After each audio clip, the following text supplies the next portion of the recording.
This is my heater. I dare you to hit it. He'll be sorry. Boy, a bigger bat. Want the heater? I'll give it Pick to up you. a basketball. Maybe they don't hit it. A swing and a drive to deep right. Clear the deck. Cannonball coming. Left field. It is out of here. What up? What's good? Baseball Unstitched. We are back. And yeah, Jackson's on your screen, so you know it's a big episode this week. We will be running down the start of the Bus Top 30 Big Board for the 2026 MLB Draft, starting with our 21 through 30th ranked players. Also going to be talking about the best Game 3s that we have seen in College Baseball World Series history, as there is a Game 3 tonight, the night of recording. But first, as always, we're going to start where we start, and that's asking both Flax and Jackson, how was your weekend? Jackson, you go first. How was your weekend? I didn't do a whole lot. Worked a tournament, travel ball tournament at ETSU's field. Made money for it though, which is the most important thing. But I did have to watch 16-year-olds play baseball and 14-year-olds play baseball, which I don't know if y'all have done that recently. It's not a good time. You just described the scout. You just described the job of like 90% of scouts in baseball at every level. My weekend was good. It was consumed by golf. I played in a golf tournament, the Denver City Am. I made the cut. First time ever playing in an organized golf tournament ever. I shot 9 over for the tournament. It was a little bit of a boozy last 9. Shot 4 over. Lot less care than days 1 and 2. And a lot less putts made. But I did birdie 3 of the last 4 holes, which was a fun way to finish. So, yeah, it was a good weekend. Really, really nice job. How was your birthday weekend, Ryan? Oh, I turned 31 and I pimped a double. So we had welcome to the club. Very on par for me. Yes, thank you. 31 looks good enough on me is where I'm at the current moment. But it was a good weekend for sure. Now in a hotel room after 1 day of site visits for work. So, we got to just keep grinding. That's kind of how it rolls. Being on a plane on my birthday, this is 3 years in a row. So is life. We don't mind it. Guys, let's jump right into this. As always here, a smaller this week in baseball. We're going to highlight the 2 players of the week. Starting on the AL side this week, Logan Gilbert winning AL Player of the Week for Seattle. 2 games started this week, 13 innings pitched, a 1.35 ERA, and wait for it, 18 Ks over those 13 innings, only 3 walks allowed. What an excellent week for Logan Gilbert. Yeah, I watched him pitch one of those against the Orioles, and it was one of those ones where you just kind of turn it off after the first 3 or 4 innings because it's not getting any better for the Orioles offense. It was one of those nights where he had that dominant stuff. He was able to use the fastball, made the splitter play even better than it ever does. Fun to watch. Yeah, Gilbert's a fun pitcher to watch. One of my favorite ones. One of the only guys in baseball throws a splitter and a changeup. Changeup is more horizontal. And as much pain as it causes me, Pete Crow Armstrong's on a heater right now. He's one of the most exciting players in baseball. Diehard Cardinals fan, so it's hurting me a little bit. He's unbelievable to watch play baseball. Doing great in center field. Seems like he hits a home run every single game he's playing right now. He's something special. And if any of you want to know why Jackson is so just distraught over Pete Crow Armstrong's performance, that's because Pete Crow Armstrong is the NL Player of the Week this week, he went 13 for 24 last week with a .542 batting average, 4 home runs, 6 extra base hits, 3 stolen bases, and 6-4 K to walk. When Pete Crow Armstrong is putting the bat on the ball, it's electric in most cases. Yeah, a week after we highlighted all of his swing changes and why he was hard to pitch to, he once again proved that he is hard to pitch to for a whole nother week of baseball, demolishing balls. It's so fascinating because I think that he, among other guys his age and at his tenure in the game of baseball, has actually shown a better ability to adjust to big league pitching month to month, week to week, year to year, because he has gone through a lot of ups and downs in his hitting style, but starting to swing the bat a little bit less, starting to be a little bit more aggressive in his zone. And you can see that when he is there, he's locked in, he's seeing beach balls, and he just doesn't let you beat him in other places where he doesn't really want to get the ball. And not only that, he's stepping up in big moments. He does it high leverage too, just as much as he does it low leverage, which is the scariest thing for opposing fans like Jackson. Yeah, we talked about it last week with him too. One of the biggest pieces is like, how are you going to attack this guy? And he proved exactly kind of the conclusion that we came to, which is he's too hot to try to figure that out. So just hope he doesn't make the contact that he's expecting to make on the next pitch.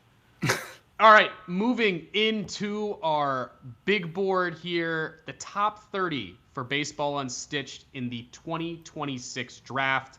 We're excited to do this, guys. For the next 3 weeks, we will be knocking off 10 names of our Bus top 30 big board for you to chew on as we move towards the 2026 draft. Just as a reminder as well, we will more than likely be live streaming the 2026 MLB draft as we did in 2025.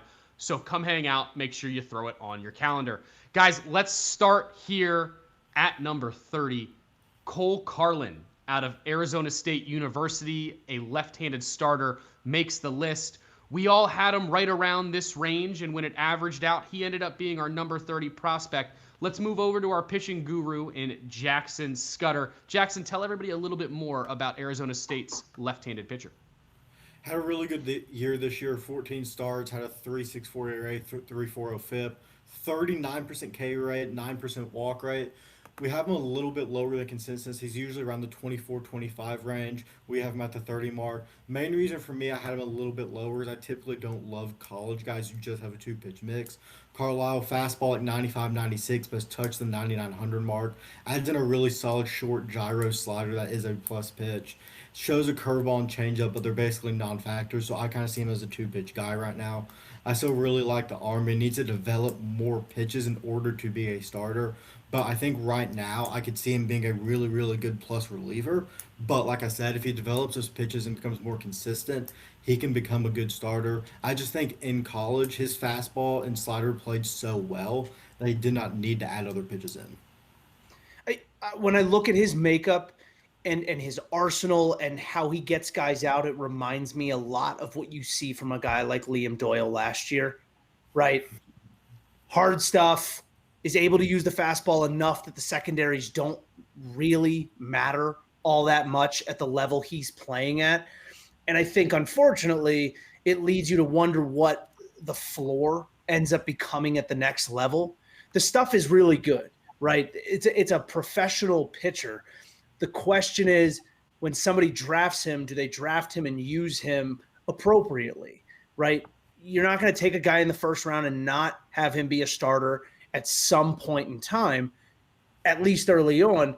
The hope is, that he can build off of that, add new pitchers to the arsenal. I think he spins the ball well enough to try and develop those things. It's just a matter of whether or not that's worth his while, or leaning on the fastball ends up being his go-to.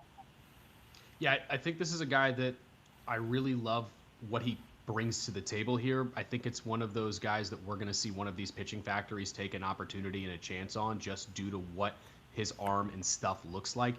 His ability to spin the ball is probably the biggest overarching saving grace of what's going to keep him higher on a lot of boards than we probably have him here.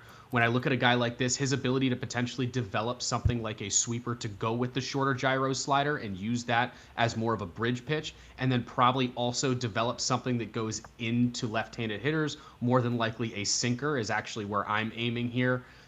It's probably going to give him an opportunity to be a starter. But as Flax mentioned, expect him to start as a starter. I think Liam Doyle from last year's draft is a really good model of what we're going to see somebody try to do with Carlin. We'll see what happens here. But we do like him at number 30, just sneaking in on our big board.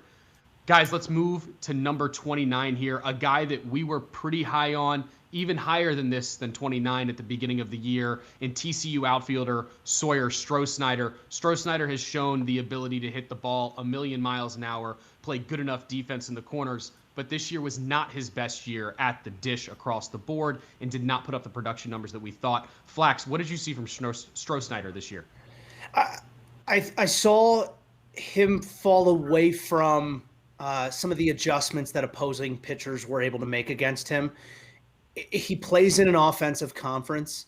You have to be able to hit the ball. It's a conference where you shouldn't be getting beat to the level that he was by opposing pitchers. And I think that that's probably what drops him down on the list more than anything, right? If we're talking about SEC level arms in a lot of places, even on Saturday, you might not think as lowly of his drop off. Again, the power potential is still there. The makeup is still there, but seeing a guy fluctuate that much will scare a lot of people in draft rooms. But he's a supreme athlete. We talked about him last year and at the beginning of the season that he hits tons of triples, right? The speed is there. The only reason he didn't have more doubles and triples is because he was hitting the ball over the wall the year before and losing out on them. I think that mixed with the defense he can bring to the table will still keep him around this top 30 on most boards. But at one point or another, we were looking at him potentially being a top 10 pick. Yeah, I completely agree. My kind of assessment on him was pretty similar. He got more aggressive, swung a lot more this year. Chase weight was a little bit higher, but he's just such a great athlete. And I think really underrated part of him is he played right field this year, mainly due to the fact that their center field, Chase Brunson's another like top 2 to 3 round pick. A lot of scouts, including me, believe that he can maybe play center field to next level just because like we've seen the athleticism, we've seen the speed. I think he's a really good athlete, but he has some swing stuff to clean up, has some holes in the swing, has some chase. Yeah, I think my final note here on Stroh is pretty simple. For whatever reason, all year long, it just seemed like he was pressing. There was no other way to put it. As much swing and miss as he had for a guy who has historically been a very, very good bat-to-ball type hitter, it was odd to see. I would lean towards a higher ceiling on Stroh than maybe the numbers predicted. Again, part of why he's falling into our top 30. Let's move on here at number 28, Aiden Robbins, outfielder out of the University of Texas. Jackson, tell us a little bit more about this athletic outfielder. I really like Robbins. Spent his first 2 years at Seton Hall in the Big East. Really good player there. Transferred to Texas this year and was just such a good hitter this year. Hit 348, had a 435 on base, 697 slug, hit 19 home runs, had some swing and miss in there, but was able to keep the walk numbers at a pretty good spot despite striking out a little bit too much for my liking. Just a really good player. He probably is going to be a good corner outfielder in pro ball. Played center field this year, but we'll get a chance to stick there, but probably going to play good corner outfield. If he can tap into the power to the next level, he's going to be a really good hitter. He just has to work on the K numbers a little bit. That's pretty much the main issue with him.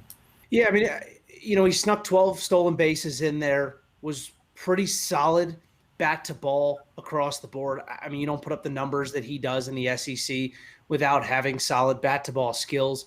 I think the power was even maybe more than we expected. Sometimes the balls can fly out of dish, which is, where they play in Texas. So I don't necessarily hold that against him, but definitely something to think about in the day and age of college baseball that we are seeing being played right now. But making the jump from a Seton Hall into the SEC, still performing at the level he did, playing every single day for a top 5 team in the country, says a lot about the makeup of the player and his ability to not be scared of the moment. I think that's the most interesting thing to see about players that are moving within the transfer portal nowadays. It tells you a lot about their character and their mindset of themselves as a player. If a guy's going to take that chance and he succeeds, that means he thinks very highly of his abilities. I would take a confident player over a highly skilled player any day of the week. And I think that's what Aiden Robbins is. That's what I think he's bringing to the table more than anything. Yeah, I look at him as a guy who's got really, really good gap-to-gap pop is the best way that I would put it at the current level. That's something that obviously can play well at the next level where, as we know in pro ball, they somewhat, quote-unquote, teach you how to hit a home run comparatively or turn doubles into home runs. Robbins has that type of swing. I think his bat-to-ball skills will play at the next level. The athleticism is great. Jackson, you pointed it out. He can be a high-level or above-average corner outfielder with his skill set. Really excited to see what he does at the next level. Once again, Aiden Robbins landing at number 28. Moving on to somebody Jackson was extremely excited about, so we will once again give him the start here. And it's a guy he highlighted on Jackson's bullpen of recent. Coming in at number 27, he did make the top 30. Wes Mendez out of Florida State University, a left-handed pitcher. Jackson, Tell people about your boy. Yeah, this is my guy in this class, my pitcher. He's a lot lower on most other boards, around the 40 to 50 mark. I really like him. Like every year, I fall in love with a pitcher who has a really deep arsenal. Wes Mendez has that. The Florida State lefty, ride fastball, just 92, 94 has been up to the 5 and 6 mark, but throws legitimately 5 pitches in the zone and throws them a lot. His go-to off is a little cutter, 86, 87. Adds in a little slider, has a little bit more depth at 83. Adds in a bigger, slower, depthy curveball at 77 that can land for strikes. And then also, probably his best pitch is changeup. That's really good arm side run, really good depth to it. They can mix into both sides. I'm very high on Mendez. This year at Florida State, 2.68 ERA, 2.28 FIP, struck out 32% of batters, but I think the most important part, last year at Florida State 2025, 12% walk rate. This year at Florida State, 7% walk rate. Almost cut it in half.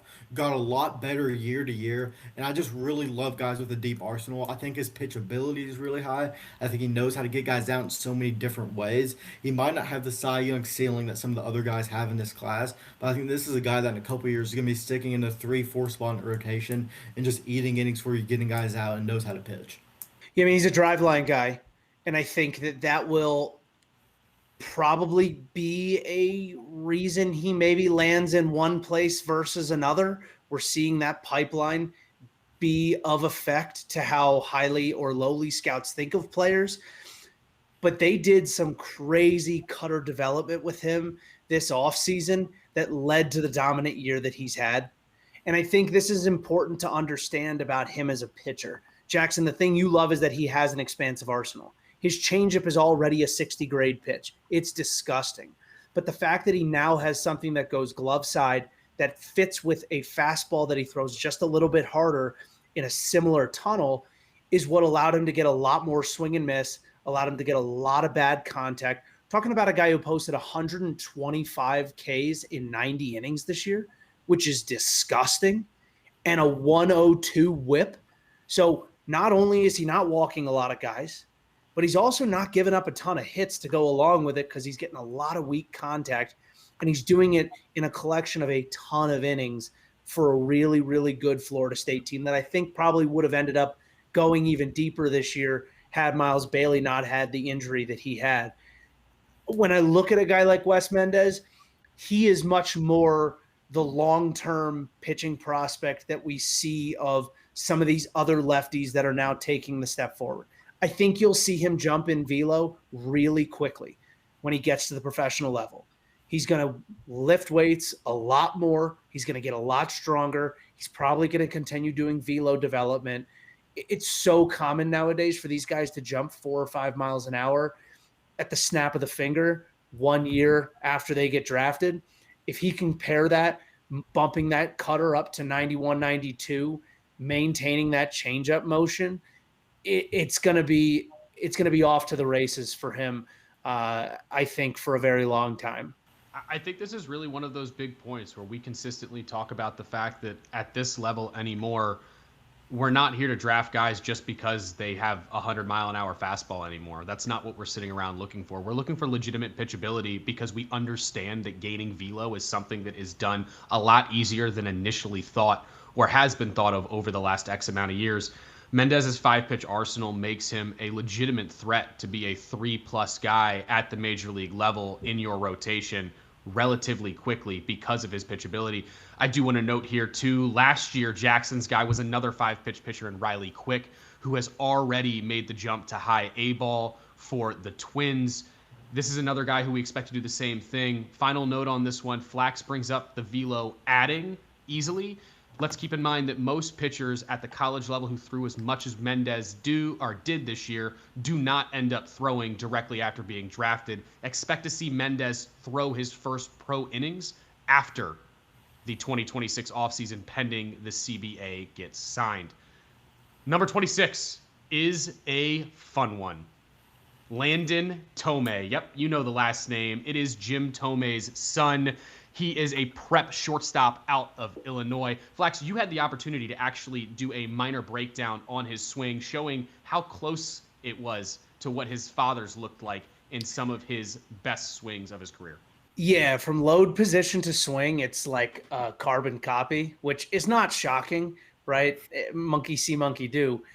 I think the biggest knock on Landon Tome is that people say the power potential is obviously there, but we don't see it quite yet. The pop, he's 18. Jack Wilson always talks about this. You really don't hit your physical prime until you're like 25. I want people to understand this about Jim Thome. Jim Thome in 1991 in the minor leagues hit 7 home runs in 125 games. In 92, he hit 3 in 42 games. And then he got to the big leagues and he popped 25, I think, his first year. So, it takes time. It comes with size. It comes with opportunity. It comes with learning.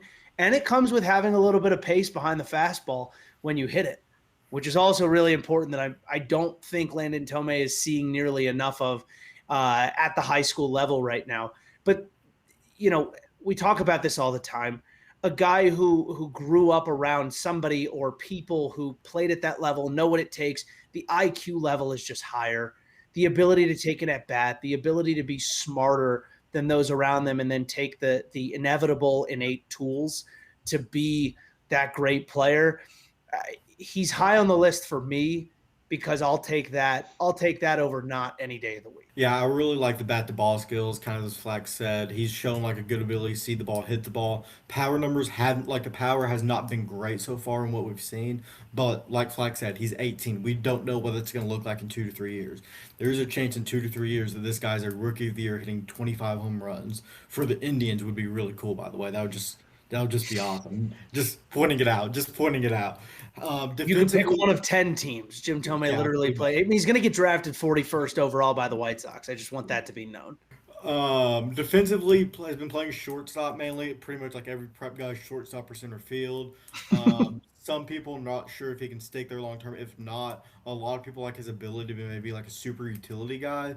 From what I've seen, he's like a really good baseball mind, really smart. Can play like some second base, third base, corner outfield. I read something that he worked with Jake Cronenworth last offseason, so I already see the super utility there. Former shortstop who can play everywhere. I could see Tome kind of being a super utility guy like Cronenworth, who, if that power taps into it, he can be a really good player. I think you're looking at a really athletic young kid with good bat to ball. He comes from the right type of family to say, hey, maybe there's something here. We've watched all the Holiday brothers get drafted the last few years on. We know what that pedigree means. Eli Willits last year as well. Throw him in the mix there. Tome's got the ability. Go ahead. That's the word I was looking for, pedigree. It was escaping me. Oh, my gosh. I'm so glad you said it. I was like, what is that word? I love it. And he's got big league pedigree. Tome's left-handed swing is reminiscent of his father's. It's hard not to dream on what you could get here. And at the end of the day, as both of you have already mentioned, it's not as if he's anywhere near his physical prime. I think his overall ability right now tells you that there's something there. Somebody is going to take a chance on this kid. Though we have him right now ranked as the 26th overall prospect, this is your classic, in my personal opinion, sandwich comp round type pick. It's exactly what he screams all day long. Flack says, yes, I like it. We have multiple reasons to believe that, but we leave that alone. Let's get to number 25 here. One of my favorite prospects in the entire draft. I was a little bit higher on this guy than both of you were, and that is Zion Rose. He was an outfielder out of the University of Louisville. This kid's got some of the best pop in the draft, and I don't think it's been talked about enough. But with the pop comes an extremely mature approach at the plate, a ton of bat to ball. And this dude is an elite physical athlete from an overall perspective. Where he fits in defensively due to the fact that his tools and athleticism lend themselves to an offensive approached game is the question at the current moment on Rose, and probably why he's not a top 20 prospect on our board or other boards in most cases. But Rose has the potential at the plate to be an absolute impact bat at the next level. Yeah, I think the hardest part for a guy like Zion Rose is that he was kind of forced into the corner outfield slot because he truly is a catcher. And I think that, this is the thing we always talk about is where do you put a guy who hits? Where do you hide a hitter? And I think that was the only reason why I had him a little bit lower than you had him on our board. I don't love drafting just a hitter. especially a top 30 prospect as just a hitter. They exist. They're very good players, and plenty of lineups at the MLB level have them and do it well. We talked about Ivan Herrera before we started today. He is a hitter. It's what he is. It's not a knock on him. I would love to be a hitter. But, like if I'm looking at prospects on a top 30 list, I probably push down a guy who ends up in that group for me. Yeah, I was I wasn't sure where I was going to place him when I was doing my board. I was worried about the defense, similar to Flax, where I wasn't sure where I was going to put him. I had him lower on the board, and I went to look at the stats, and I was expecting like a very aggressive guy, a lot of chase, a lot of whiff. And I looked at it, this guy doesn't swing the bat a lot. Low swing rate, low chase, low whiff.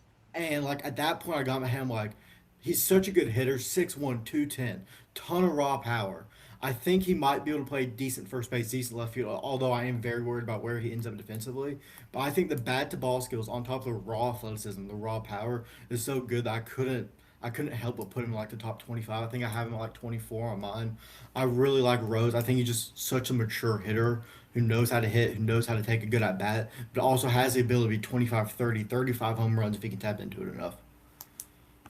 Completely agree.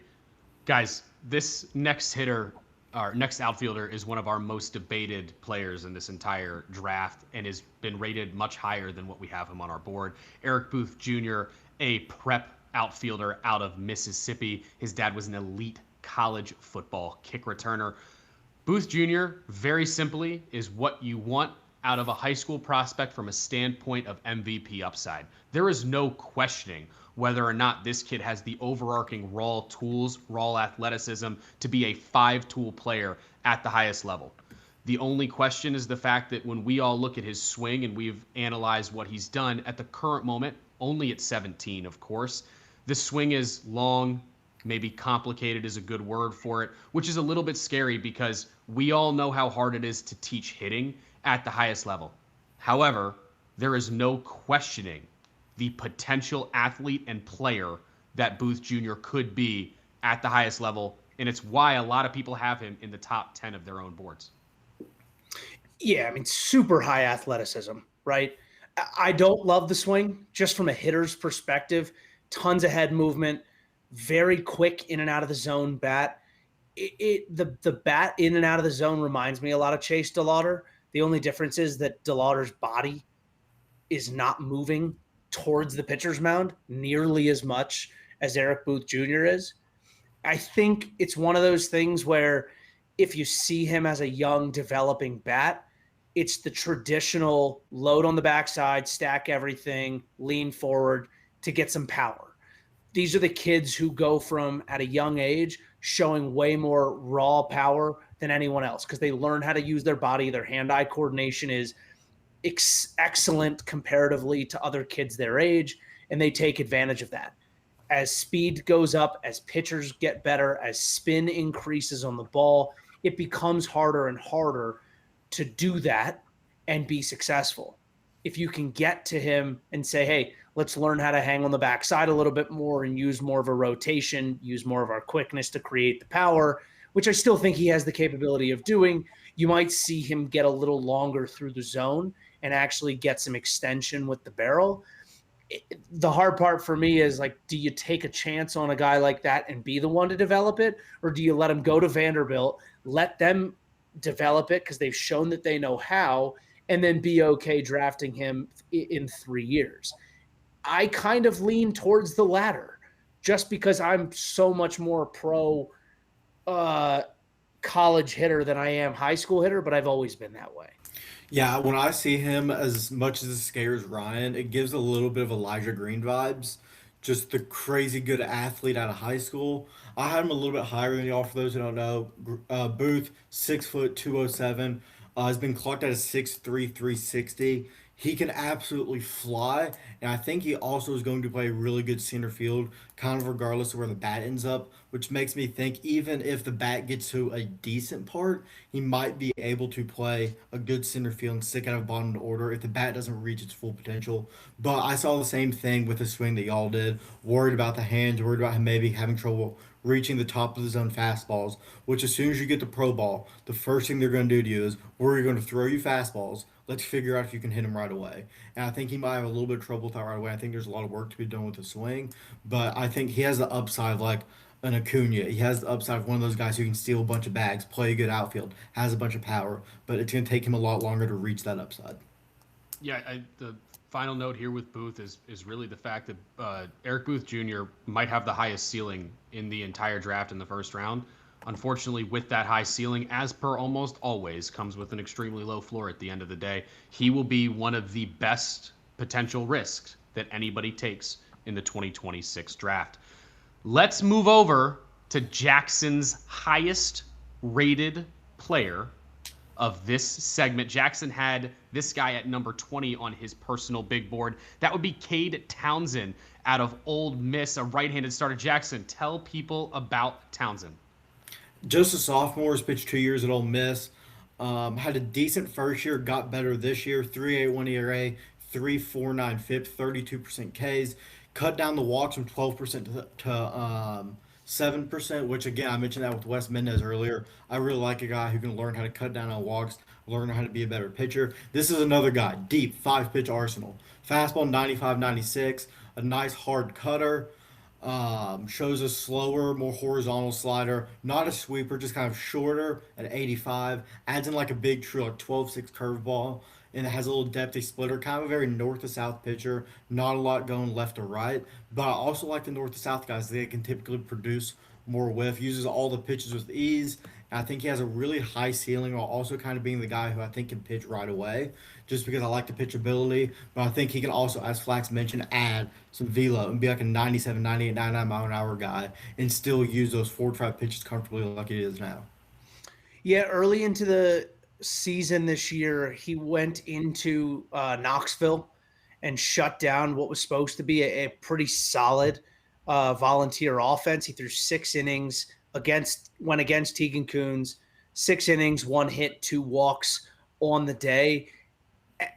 A guy who can go into an atmosphere like that, play his game and shut down the other team is a guy who's got a good arm in my book, right? He mixes well, firm fastball, rides well at the top of the zone, knows how to use it at the bottom of the zone. I think across the board, it is relatively your dime a dozen righty. Doesn't really do a lot of things unique. Doesn't do anything radically different with his release, with his movement, but he does what he does well. Commands the ball well when he gets into tough spots. And I think that over time he'll learn to, be a better pitcher, not just a thrower. And I think that's just what it takes to get to the next level and get even further. It's a guy who's got the raw stuff that I would take a chance on in the first round any day of the week. Yeah, I think one of the things I like about Townsend is he's the kind of guy that you look at on a scouting report and they're probably giving everything that he has 55s across the board, which is slightly above average at the major league level. That tells you have a guy who has a very high floor at the end of the day. I think there's a high likelihood that at bare minimum out of Cade Townsend, we're going to see a guy who sticks around at the big league level as a 4 or a 5 for 10 plus years as long as he can stay healthy. That's the type of stuff he has, especially once he gets into a big league organization. Having feel, once again, as Jax has mentioned in the past, for 5 pitches is extremely big coming into your pro start to your career. Additionally, too, we talked about it earlier with an offseason to not only gain more velo, as Flax and Jackson both mentioned, but an offseason to continue to refine the stuff that has already worked will more than likely really help him. Townsend's one of those types of guys where the one thing I do not want to see in his first year is a team try to change too much of what he's doing. His stuff is good enough at the current moment that I think you have to let him fail before you start making radical changes to what he does on the hill. Very interested to see how he's handled at the next level. Now, at number 22, this is Flax's highest rated player in the 30 to 21 segment. That would be Texas A&M outfielder Caden Sorrell. Flax, the dude's got pop, and we all know it. Tell us a little bit more about your highest rated player in this section. Yeah, he's got pop, but he's also just a ball of energy for the team that he's on. I think across the board, the makeup of a guy like that, it becomes an important piece of a core group of young players. I think when you draft a guy high, You're looking at somebody who you can kind of ride behind in the next 2 or 3 years and start to build around, whether you're a rebuilding team, a retooling team, or a team that's just trying to go into the next iteration of dominance. You want to have a guy that you can lean on and say he was really good at the college level, or he was really good at the high school level, and we've developed him to be a really high level professional baseball player. He has those tools to do that. Really solid bat to ball, was basically second in every offensive category in SEC play for Texas A&M, behind the guy that we as a group ranked right ahead of him. Had 10 bombs in SEC play, 12 doubles, 40 hits. Across the board, it's a player that I just really like the makeup of, and I think plays well at the next level. Yeah, I agree. The power impressed me a lot this year with him finishing with 23 home runs, slugging 768. The reason I had him a little bit lower than you did, Flax, 49% swing rate, 31% whiff, 28% chase. He loves to swing the bat. Kind of reminds me of like an early career Pete Crow Armstrong a little bit, of just very aggressive, swinging at everything, swinging, swinging, swinging, swinging. If he can learn how to like get all that together and be comfortable with it and unleash the power without swinging the bat so much, this guy's going to be such a good player. But that is something he has to learn how to do, and he has to get better at. And that's just a little bit of a hurdle for me. Also, not 100% sure he can stick at center field. The stuff I've heard kind of 50-50 on was pretty good there this year. However, if he does move to the corner outfield, he will be very, very good out there. This is just a guy, the power is awesome. He just has to learn how to cut the aggressiveness down, cut the whiff, cut the chase down, eventually cut the strikeout down, hopefully, and he'll be a very, very good player. You know, we see this with a lot of younger guys, and because of how much it's bled into the college game, I don't even know that this is the case. I'm just throwing this out there. And I'm sure you see this with hitters at ETSU, Jackson. Some guys don't like to know the numbers. Some guys don't like to understand the data. They like to just go out and hit. Albert Pujols always said, like, he was a see-ball, hit-ball guy. He had a plan. He knew pitchers because he had seen so many of them. But a lot of times he was, you know, I'm going to try and see it out of his hand in my zone, and I'm going to go take my A swing at it. It feels like Caden Sorrell has kind of adopted that mentality of, I'm going to take my A swing, and when I connect on my A swing, it's going to do so much damage that my swing and miss doesn't matter. I don't think that's bad. I do think guys like Pete Crow Armstrong have learned that there are zones with which they should be having that mentality. And when they don't see the ball in that zone, instead of saying, I could still swing and do damage, just don't swing. It's okay. Like, for most guys, that's like, if it's below the hip, just don't swing. Be okay before you get to 2 strikes that a guy's going to throw strikes at the bottom of the zone. Hit the ones that are up, because you're going to do a ton of damage on them. Not everybody hits the ball well up in the zone, as crazy as that sounds. Some guys get beat by it. Mike Trout's a great example of it. And I think that for Caden Sorrell, as he gets into the big league level, or not the big league level, but into the professional level, someone will sit him down and say, it's very simple. These are the numbers where you do well. These are the numbers where you do bad. Don't swing don't swing where the numbers are bad. Swing where the numbers are good. I completely agree with like the guys not using analytics lab. My value with it, or the way I've always thought of it, is if you're hitting good, there is nothing to change. I promise you, A&M's analytics department last year did not care about his swing and miss when he's hitting 23 home runs. Right. And if he gets drafted and gets up and is still swinging a lot and still having this kind of production, no one is going to care. I'm just saying, if he maybe gets a AA, has a slump, striking out more, batting average is down, that's when you sit him down and be like, hey, it's not working as well right now. We might need to make an adjustment. I think you let him do what he does best as long as he can do it until it maybe doesn't work for him anymore. That's when we sit down and try to change the approach a little bit. Yeah, I think when I look at Sorrell and trying to develop him, I think the answer for me is simple as it's right what you just said, Jackson, which is we're going to let him fail before we start showing him how to make the adjustment, because there's a possibility that Sorrell gets to the pro level. He's playing at an A-ball level very early on and absolutely dominates that level with the same type of swing percentage that he's currently had, simply because we know that the A-ball level is very similar to high-end college baseball. He then might get to the high A level or the AA level at some point in time very soon. and maybe meet a little bit of failure for the first time in quite a long time. That won't be a negative time for Caden Sorrell, in my opinion. That will be a time of learning how to adjust to professional pitching.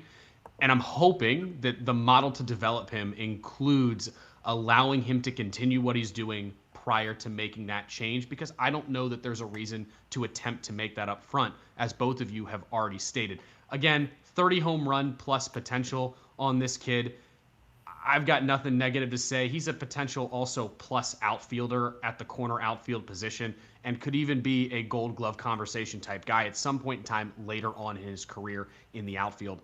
Let's get to our final guy this week at number 21, my highest rated player of the segment here, Gavin Grahovic, the Texas A&M first baseman. Real quick shout out to Jack Wilson, who did tell us early in the year this was one of his guys to watch. Grahovic has been excellent this year when it comes to the pop and when it comes to anything and really everything he was doing at the plate. This was one of the best hitters across the SEC in SEC play, which is one of the reasons why I think his stock has risen higher than many have given him credit for. We're talking about a right-handed hitter who could absolutely be a 30-plus home run threat. I love it. Now the question is what the question always is sometimes with these dynamic bats is, can he play a high enough brand of defense at first base, potentially third base, to have positional versatility for your team? The one note that I have here is I would argue that Grahovic is probably my by far highest rated potential DH on this board, because he's the one guy who I think deserves it with the way he hit down the stretch this year. Yeah, you know what? I think more than anything, what I like about him is the adversity he's already faced as a player and as a person, right? Incredible freshman year, runner-up at the College World Series under Schlossnagle. Then Schloss leaves. New coach in Michael Early. They have a bad year. In a year they were preseason number one. He gets hurt 6 games into that season, torn labrum, can't play. Works all off season to get himself back, and then absolutely goes off this year. And I think that says a lot about the kind of person you're getting when you draft a player like that. Because like you mentioned with Caden Sorrell, how well can they adjust to pro ball? How well can they adjust to failure early on in what is now going to become their livelihood?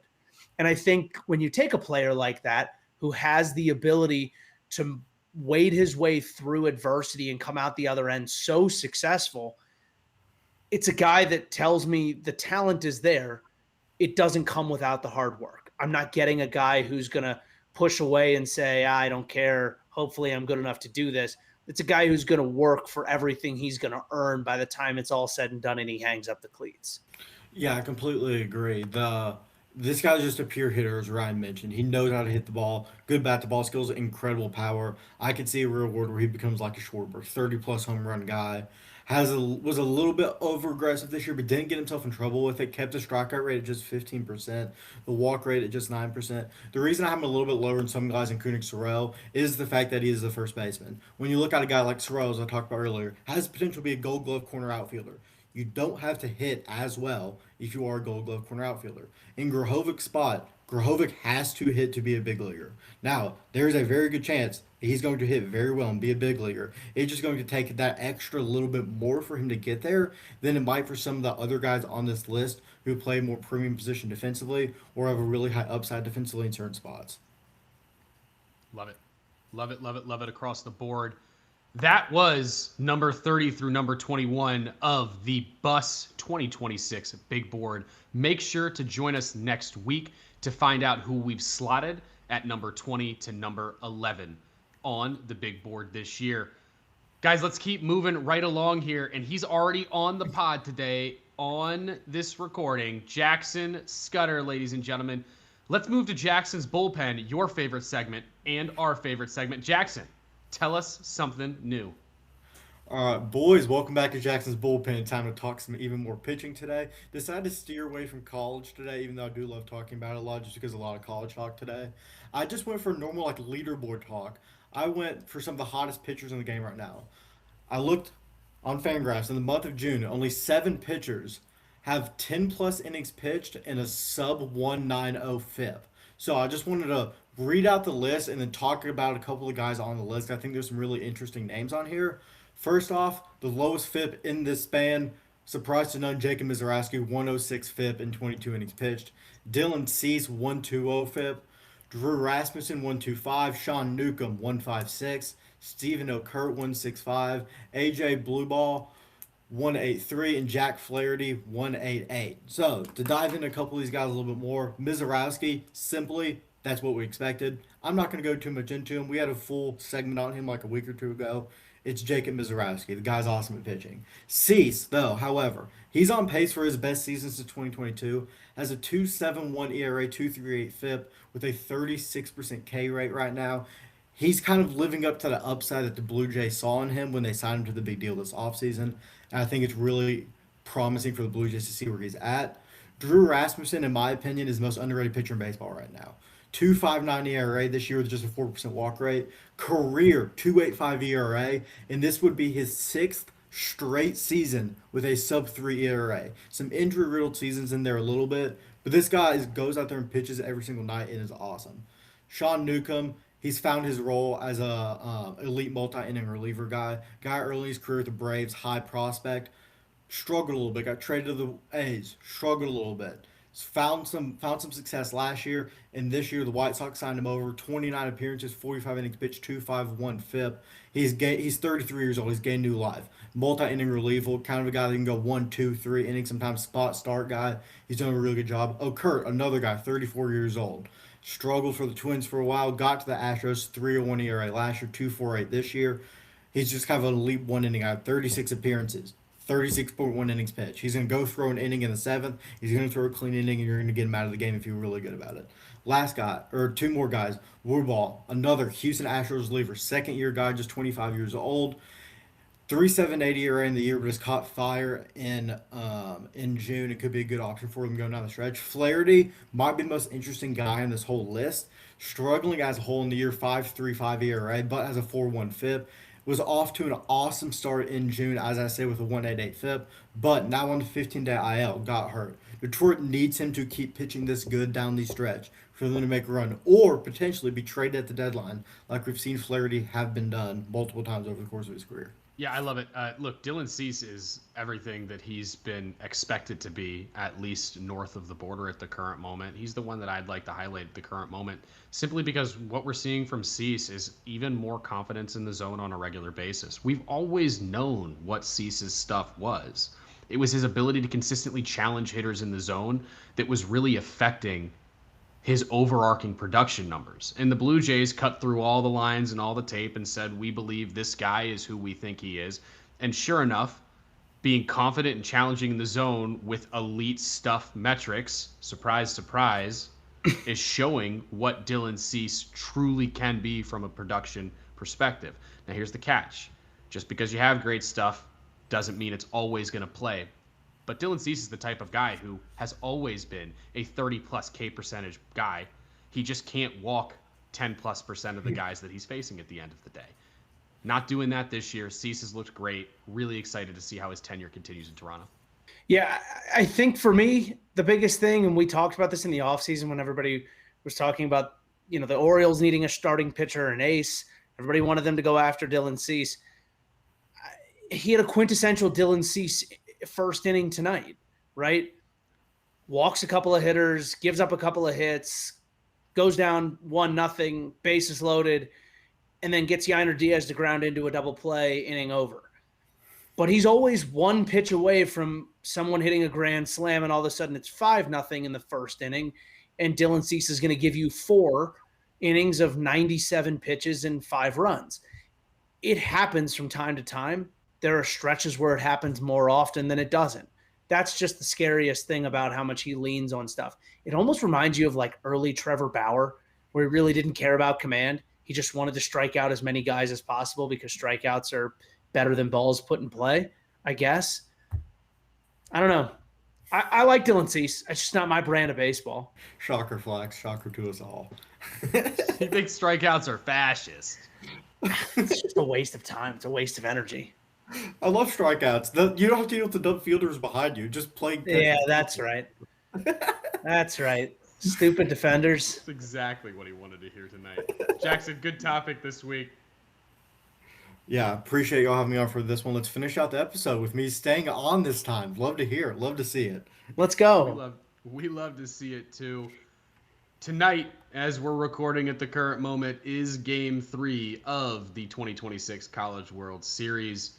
What we wanted to do real quickly is give our two college baseball heads in Jackson and Flax an opportunity to tell us a little bit about their favorite Game 3 winner-take-all College World Series games. Boys, I'm leaving the floor to you. Whoever would like to start, have at it. I think we both have two, right, Jackson? Is that what we determined? Yes. Okay. Lead off. I'll start with my second favorite. My second favorite is the 2014 three-game set between Vanderbilt and Virginia. The Vandy boys were pretty good for that stretch of time and came away with their first ever College World Series title. It all happened because of a crazy Game 3, tied 2-2 going into the eighth.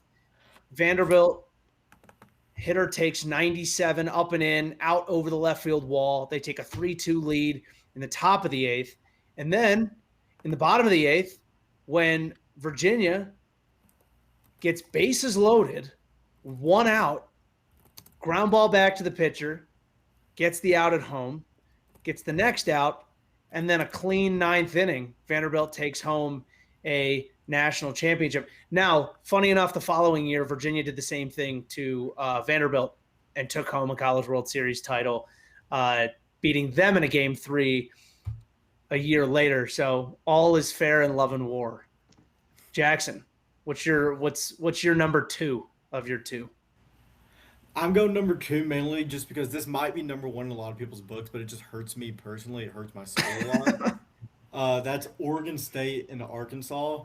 Oregon State is, or as a lot of people know, Arkansas drops the foul ball down the line in Game 2. Oregon State goes on to win that game. Oregon State goes to Game 3, wins up winning the whole series. Arkansas, it's the closest they ever came to a national championship. Dave Van Horn is one of the most legendary coaches in college baseball history, probably. He's developed a bunch of good assistant coaches around him. He's never brought home that award, but this was as close as you're doing so. And if you look at the names who are on these teams, Oregon State, Nick Madrigal, Trevor Larnach, Adley Rushman, Stephen Kwan. Arkansas has Heston Kirtridge as you nailed that. You nailed that. Nailed it. Yeah, you got that one. Yeah. That's Flax's guy right there. But this was one of the best Game 3s in most people's recent memory. I like that one. That was a good choice. My number 1 was when you were 3 years old, and I remember watching this team from regional to win. And I remember a guy by the name of Steve Detweiler absolutely putting on a show. Fresno State Bulldogs make their Cinderella run, beating Georgia in a 3-game set, winning Game 3. They won 6-1. They outlasted them in Game 2, winning 19-10. And in that time period throughout their postseason, they went 10-4. Look at a lot of these other teams. They don't always lose games. They just kind of, don't lose at least until they get to the College World Series, or they don't lose until they get to this Game 3. Fresno State had some losses in there. Backs against the wall. Most losses by a national champion ever. They had 31 losses on the season, which is absurd. And Steve Detweiler had all 6 RBIs in Game 3. They won 6-1. He caught the final out and immediately put the ball in his back pocket. And it was just like, it was one of those things where my brother was going to like a mid-major Division I school. And in my child brain, I was like, oh, that's possible. I was like, where he's going to school, that's possible. It wasn't possible. But in my brain, I was like, that's possible. So that one is my favorite Game 3 ever played at the College World Series.